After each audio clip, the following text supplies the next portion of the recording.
Welcome back to the Meaningful Success Podcast. My name is Siah, and this is my dad. Howdy. Howdy. Howdy doody. I'm Swade. So Swade. No, not Swade. Wade.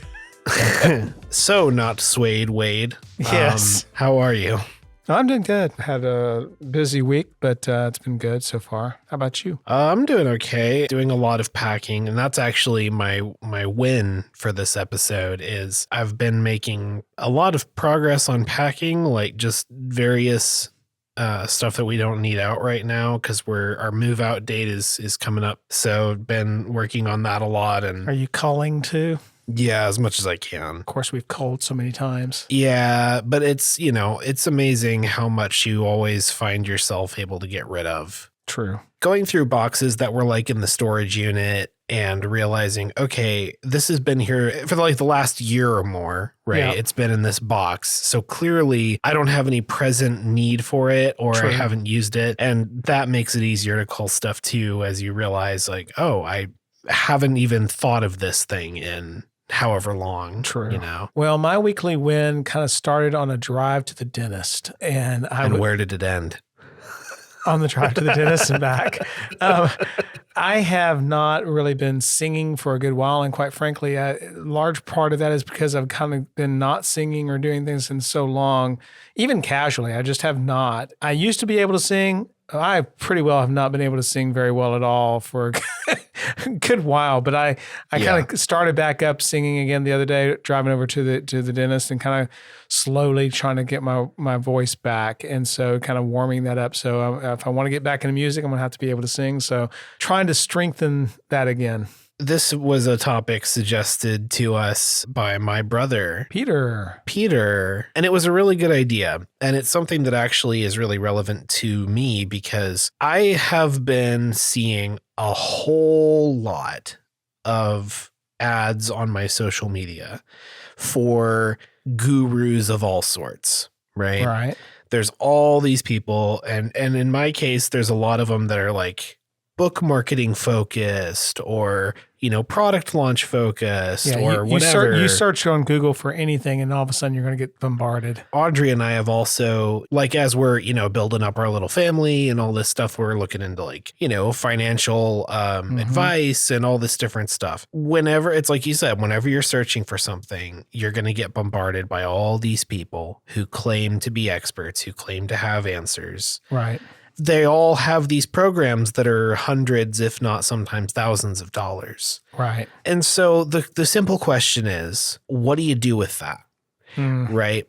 And there's kind of two sides of this. There's the side of knowing who to listen to and if you should listen at all. Because there's some really good ones out there. There are some genuinely, like, not everybody's a huckster, right? Right. Like there are good, knowledgeable people out there. But how do you tell who those are? How do you tell if you should even pay attention in the first place? And the second part of it is, even if you know who you should listen to, how do you know it is the right time or the right investment of your money or your resources or whatever to actually partake in a course or a program or a mentorship or whatever they're selling? And, we say this as people who we have offered courses before. True. But it is easy to get a leery feeling from all these ads. We have to remember that the first thing, the first thing is, who do you listen to? Yeah. The first thing we have to recognize is that because of all the algorithms out there in the various search engines and in the various places that we explore, the reason why they resonate is that they're already touching on a topic that they know we are already searching out.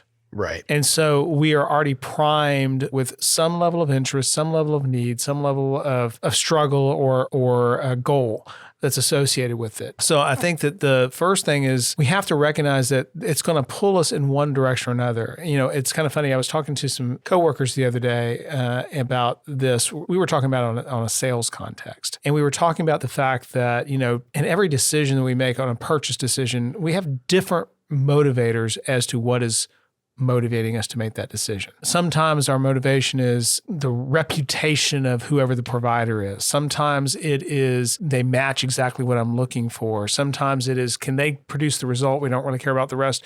Can they deliver the goods? And sometimes it's more about we were wanting to build a relationship or getting into a community of things like that. And every one of those things is valid.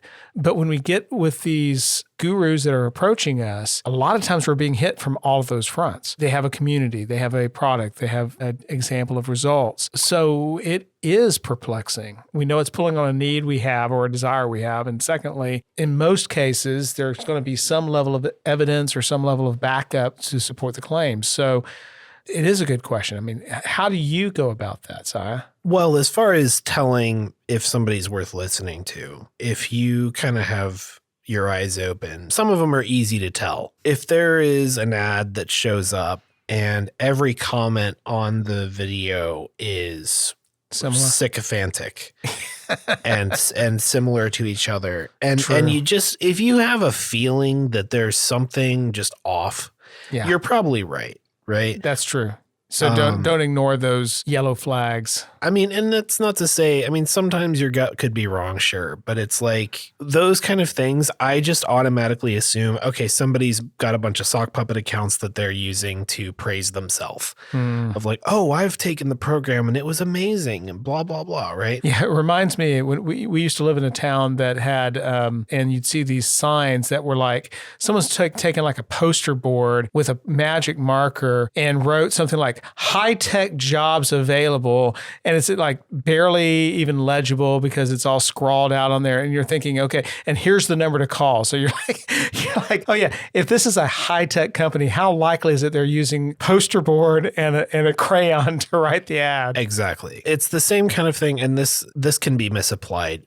But in a business context, in a professional context, someone's written communication is also a big deal. True. If you're looking at somebody's ad, for example, because generally there's a video and then there's a long written out ad beneath the video, like on Facebook or Instagram. And if there's something about the way it's written that just doesn't seem right, like again, this isn't about being a grammar Nazi. It's just there's times when you can tell like, okay, this was probably written by like a bot. You know, this was probably generated. Or a ghostwriter or something. Or yeah, there's times you can tell those things. So those are just a base level, avoiding scams, avoiding. Right. But then there's another element, which is you talked about, who to listen to. There's a level of cutting out the clutter or cutting out those things that really don't meet the smell test. That's what you just talked about. Yeah. Another level of that is recognizing that even if you took 5 people who do match that smell test, do look like they have something of substance in the area of need, that doesn't mean that all of them would fit us. Well, and that's where if you are really interested enough in what you're seeing to want to investigate, that's where you Google the name of the program and then the word legit. And a lot of times you'll find like forum posts or something where somebody has asked the question, hey, is this thing real? Is this like, and you're looking for third-party platforms. You're not trying to find anything off their website. Right. A lot of times their website's going to come up as the first result and you're wanting to go down to the bottom of the page and like find reviews, find actual opinions by actual people. Yeah. And sometimes you won't find any. And that in itself, in my book, can be kind of a yellow flag. It's not necessarily an indication that you shouldn't do anything with it because maybe it's just a brand new program that hasn't had the chance to get that stuff established. But if you can't verify from other sources, other people at all, that's also kind of a big deal. Or verify other things of substance. So for example, perhaps this program that they've come out with is brand new and they don't have any history and there is nothing there, but maybe they have other kind of accomplishments that they can point to substantiate their credibility in that area or their track record or something of that nature. They may be affiliated with someone who is established, who has vouched for them, or there may be other ways of recognizing that stuff. Yeah. But at that point, if you're in the level of you're interested enough to be investigating their legitimacy, you're probably attracted by the ad. There's something about what they're selling that you're interested in, and you're trying to find out if it's really as good as you are hoping it would be. Yeah. I mean, it's interesting because this, a lot of these things to come back to, my profession has been in the sales arena, and a lot of things come back to some core elements that you look to. And a long time ago, early in my sales career, an individual talked to me about just a concept that probably many people on this show have heard, and that's the features, attributes, and benefits. And, when you go to sell, do you sell the feature? Do you sell the attribute? Do you sell the benefit? In other words, like, okay, I'm looking at this, whatever, Slim Fast, what's a feature? Oh, it's portable. What's an attribute? It's chocolatey. What's the benefit? Well, it helps you lose weight. But the point that individual made to me was, is it really losing weight that you're really looking for? He said, not really. What you're really looking for is the life impact that that's having on you. So why does someone even want to lose weight in the first place? They do it because they want to feel better. They want to be more healthy. They want to live longer. They want to be more active. There's motivations behind the benefit that are really what's compelling that action in the first place. And I guess one of the things that I would say is, do you know what that motivation is for you? Two people can want the same product, but have a different motivation as to why. Let's say, for example, you're looking at something for financial advice, okay? Yeah. And there's a bazillion of those out there that do that in different shape, form, and fashion. Well, what is it that I'm really trying to accomplish in that? What am I trying to impact? Am I trying to ensure kind of a wealth accumulation over a certain period of time? Or am I just disorganized or struggling with getting in order? And what my real motivation is I don't want to be stressed out each pay period that I have the money I need to pay my bills. People can be looking at the same advice, but for different motivating factors. That actually may be an element of filtering when you look at the different programs or things that you're looking at. What is it they're really trying to accomplish? Take, for example, financial software. You've got all kinds of programs out there, but some of them are really geared more towards people who want, an envelope budgeting system. Some of those are really more investment oriented, like stocks and bonds. Some of them are more geared to people who do like real estate investing and things of that nature. There's just different bents to even a very strong program. And do you know what you're looking for? What is it you're really trying to accomplish when you're looking at these financial programs, or you're looking at these writing programs, or you're looking at buying a house programs, or whatever it may be? What is it you're really wanting to get out of it? You need to know that. You don't want the program itself to set that tone, because then you could be disappointed. Yeah, exactly. Like for me, some of the ads that'll come up have to do with like book marketing. And I am not an advertising person. And so that is an area where I don't have those skills, and I don't know what I'm doing, and where I do need help of some kind, right? Right. But sometimes a program may be legit. The people may be legit. The product they're offering is good, whatever. The way that they sell it also matters to me.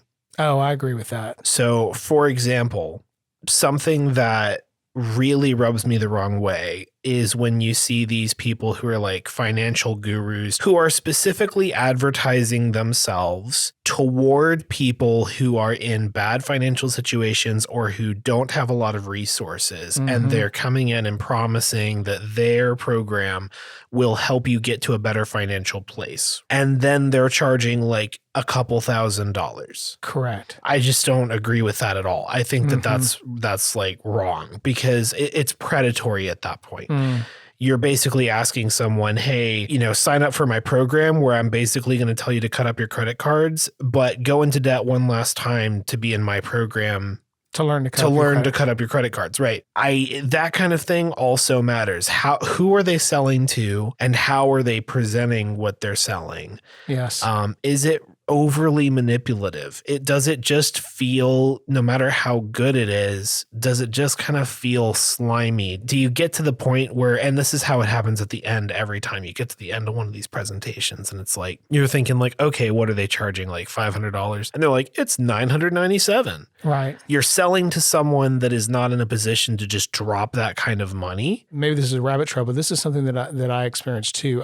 The way that people approach the sales process, I may be even more sensitive to this because this is my profession as well. I really struggle with that too. One example would be when they hold you captive to a video you cannot fast forward, you cannot rewind, and it's this 45-minute. Can't even pause. You can't even pause. It's this 45-minute to an hour thing. You don't know, but you don't know how long it's going to be because they don't tell you the timer. My time is valuable. I don't want to waste an hour if then at the end they're going to say, oh, and the reason they're doing it is because they're trying to give enough value to justify and to really pull you in so that you make some decision. But if I don't have the ability to purchase it, I don't have the ability to purchase it, and I don't want to waste an hour of my time doing that. I think it's discourteous to your buyer. I think that there's things that you can do on that. So what I end up doing on those is I hang up on that, and I look online to search the name of the program and cost or things like that. And you can usually find that somewhere on some third-party site from that standpoint, at least get an idea of what they're doing.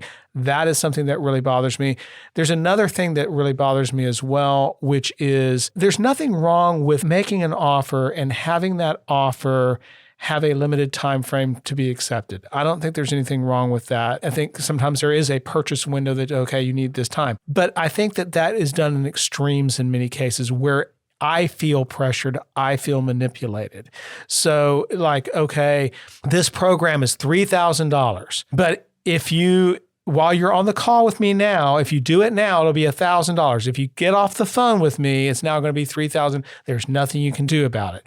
Those kind of things feel very manipulative to me. Yeah. And it really turns me away. Yeah, there's a particular guy, I'm not going to name names on the podcast right now, but there's a particular guy who started kind of getting big on YouTube last year, his whole thing was like, he's a multimillionaire and he's teaching people how he does it, right? Mm-hmm.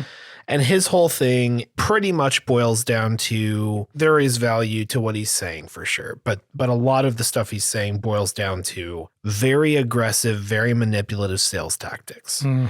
You know, somebody says, oh, well, I need to get my partner's okay before I spend all this money. And his thing is like, well, but would your partner really say no to you saying yes to a better life and blah, blah, blah, and like pushing and pushing and pushing and pushing and not taking no for an answer, right? Right. And I just have a really primal distaste for that. Yes. And it's like, you can't argue with the results. That's the bit where it's complicated, right? Because you can't argue with the results. Like clearly it works. Clearly it makes money, but so does slave labor. Well, like, you can use incredibly immoral, horrible things and say like, it works. Well, the economy was great. No, it's abhorrent. Like, yes, that's a good point. Now, there's legitimacy in having time windows. I mean, so if someone says, hey, listen, you got the next week, or this only is going to be offered for the next, week or 10 days or whatever. There's nothing wrong with that. There's a difference between that and the strong arming tactics that you were just describing, where they've got you captive. Yeah. And we're not going to let you go type of thing. Yeah. You're going to have to evaluate through reviews, through just gut feeling. Maybe they'll offer, a lot of these places don't offer like a free trial or whatever, because instead of that, what they're doing is a heavily quote unquote discounted rate as long as you go ahead and buy, right? So it's not like you can like try it out and see what you feel. But places that do, you can do a free like consultation call or whatever it may be. Suss that out and you can get a sense of, is this something that seems like it would actually help me based on how it helps other people or whatever. Yeah. The other side of this is the question of, how do you know when you actually need that information and need to sign up for that thing? And I say that having done it and not regretted it on certain things. Right? Yeah. I've made several purchases like that as well. I should restate that. I've made several investments like that because first of all, I think we have to recognize any of these. I think that before you make the decision, is this the program? You need to make a decision. Am I ready to make an investment at all? Yeah. And that investment includes money. Yes. But time. I think you can't decouple those. Yeah, that is true. In the first place, you got to know, can I even do this? The question is, does the act of purchasing this program or this consultation or whatever it is, this coaching program, whatever, does the act of purchasing it, the exchange of resources, both of time and perhaps especially of money, get you tangibly closer to where you want to be? Or is this all just kind of not doing the real work? Oh, that's a good point. For example, now that I have written my first book and I'm actually at a place where trying to learn about book marketing makes sense, it makes way more sense now to try and learn about book marketing and sign up for something because I have a book to try to sell. Yes. Than if I was halfway through the book and the real work is I need to finish the book so I have something to learn about selling in the first place. Right. Right. And it's tempting because you know that you do need to get ahead of the game on certain things. So I understand that there's that temptation, but that's where you have to go back and say, there's a monetary investment, there's a time investment that you have to think about. Yeah. And I think that another thing that you need to consider when you say, is this something that I want to act on, is you have to look at ROI. Yeah. And from an ROI perspective, I believe that you can look at that in two different ways. I mean, there's probably a bazillion ways, but two specific ways you need to think of is, what is my short-term ROI and what's the long-term ROI? Yeah. Because some of these things that you're learning, if you're truly going through a course that's teaching you a skill, it's going to take you time to get that skill down to where it's really impacting. It's not an instant fix type of situation. Yeah. And so, for example, let's say if I wanted to take a course on how to mix or master records or music, I could take a course that would teach me a lot of skills. Right after taking the course, I would have learned some things, but am I prepared to do this high-profile album or something like that? No, I wouldn't be there because I still need to practice those skills, put them in place, and allow them time to actually become second nature. Yeah. So I think that it's unrealistic to expect any kind of instantaneous things. However, you should be able to see some results on that. So I think you need to weigh, what are you looking for from a short-term ROI and from a long-term ROI? Yeah. Well, I think there's a lot more we could explore with this topic, and maybe we will on a future week.